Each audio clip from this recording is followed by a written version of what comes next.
हाय, मैं सरफराज सैयद। पेशे से एक फिल्म मेकर हूँ।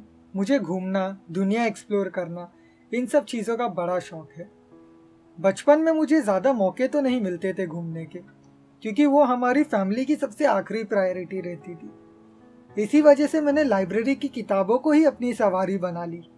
हर तरीके की किताबें, जैसे कि डिस्कवरी की ट्रेवल मैगजीन, अलग अलग कहानियों की किताबों के जरिए उनकी बताई गई दुनिया में मैं घूम लेता था। पर एक प्रॉब्लम थी। मैं किताबों के जरिए काफी जगहों के बारे में तो जान लेता था, पर अब भी मैं नहीं जानता था कि वो असल में क्या चीज है। ऐसा समझिए कि किताब मेरे लिए एक खिड़की का काम कर रही थी। उसने एक अंधेरे कमरे में रोशनी तो कर दी थी, बाहर की दुनिया दिखा तो सकती थी, पर कभी बाहर जाकर उसे महसूस करने नहीं दे पाती थी।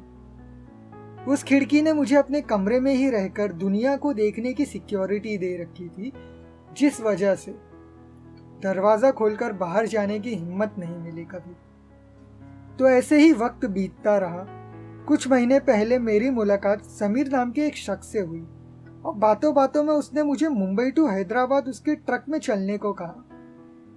Hit came all of a sudden. ऐसा नहीं था कि मुझे जाना नहीं था, पर आज तक जहां भी गया शाम तक घर लौट आता था। और ये सफर तो 10 दिन का 1500 किलोमीटर लंबा था। थोड़ा घबराते हुए मैंने हाँ कर दी, और कुछ दिनों में हम निकलने वाले थे। एंजाइटी और एक्साइटमेंट बढ़ती जा रही थी।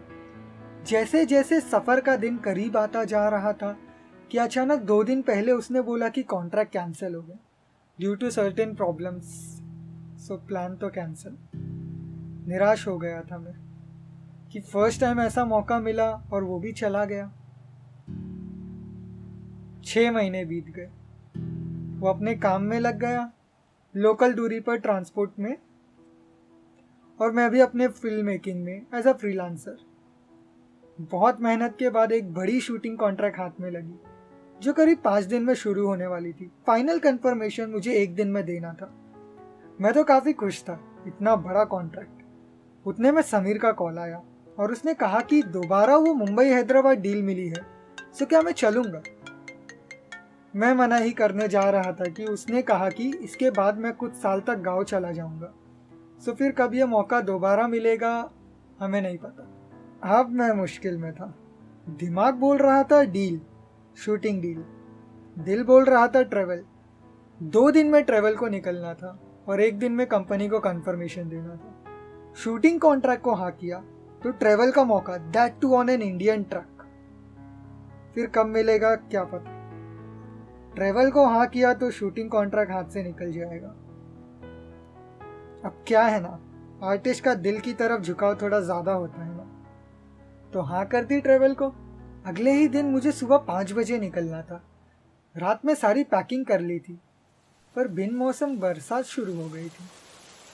मुझे लगा चली जाएगी कुछ देर में, पर नहीं। जैसे जैसे समय करीब आता जा रहा था सफर का, बारिश और तेज होती जा रही थी, और उतने ही तेज मेरे डाउट्स बढ़ते जा रहे थे। क्या मैंने सही फैसला लिया? शूटिंग तो कैंसिल हो गया, कहीं हैदराबाद डील भी कैंसिल हो गई तो? नहीं भी कैंसिल हुई तो क्या सेफ होगा इतनी बारिश में निकलना? ऐसे कई सवाल मुझे रात भर सोने नहीं दिए। मेरे डाउट्स मेरे विश्वास पर हावी हो गए थे, और बारिश भी रुकने को रेडी नहीं थी। उस खिड़की से हवा अंदर आने को देख रही थी, और मेरे डाउट्स उस खिड़की को और जोर से बंद करने में लगे थे। पर वो हवा धीमे होने की जगह तूफान का रुख लेने लगी। सुबह के करीब 4:45 बज रहे थे। मैं समीर को मना करने के लिए फ़ोन लगाने को जा ही रहा था कि उसका कॉल आया, और उसने बोला कि वो मेरे घर के पास खड़ा है ट्रक लेकर। वो तूफान ने अब खिड़की को तोड़ दिया और अंदर आ गया। मैं बैग उठाया और निकल गया उस बारिश में। जो होगा देख लिया जाएगा। सफ़र की शुरुआत तो हो चुकी थी। दिल ज़ोरों से धड़क रहा था, एंजाइटी और एक्साइटमेंट दोनों से। बारिश होती रही और सफ़र चलता रहा कि कुछ 50 किलोमीटर ही हुए थे कि टायर पंचर हो गई। डाउट्स आए दिल में, अब भी मौका है घर लौटने का, और थोड़ी रिक्वेस्ट करके वो शूटिंग कॉन्ट्रैक्ट दोबारा पाने का। पर इस बार मेरे दिल ने उन डाउट्स को निकाल बाहर फेंका एंड एंजॉय करने को कहा। जैसे जैसे सफर बढ़ता जा रहा था बारिश कम होती गई। सूरज की रोशनी महसूस होने लगी थी। ऐसा लग रहा था कि एक अंधेरी गुफा से बाहर रोशनी की बड़ी दुनिया मेरी आंखों के सामने खुलती जा रही थी। पूरे दिन सफर करने के बाद फाइनली एक ढाबे पर रात को रुकने का फैसला हुआ। वो नज़ारा तो मैं अब भी नहीं भूल सकता। जहां तक नजर जाए खुला मैदान, ऊपर फुल मून और खुले तारों से भरा आसमान। खाना खाने के बाद हम वहां खुले तारों से भरे आसमान के नीचे सो गए। काफी थका हुआ था मैं, पर वो खुशी नहीं जा रही थी चेहरे से। सुबह होते ही सफर दोबारा शुरू हुआ। बहुत से नज़ारे दिखे। सनराइज, चलती गाड़ी से देखना, लैंडस्केप्स का बदलना, तरह तरह के लोगों से मुलाकात होना, आंखों के सामने सूरज का ढलना और चांद का निकलना, शहर की भागदौड़, गांव की शांति, सब देखने को मिली। कुछ चौथा दिन था, बारिश दोबारा शुरू हुई। हमारी ट्रक की इंजन का कुछ इशू हुआ, जिसकी वजह से हमें वहीं रुकना पड़ा। भारी बारिश में उतरकर हम उस प्रॉब्लम को दूर करने में लगे थे। लेकिन उस वक्त कुछ अलग ही माहौल हुआ। वो सरफराज जो डाउट से भरा रहता था, जिसे बारिश तकलीफ और सनराइज उम्मीद दिखती थी, अब वो खुश था।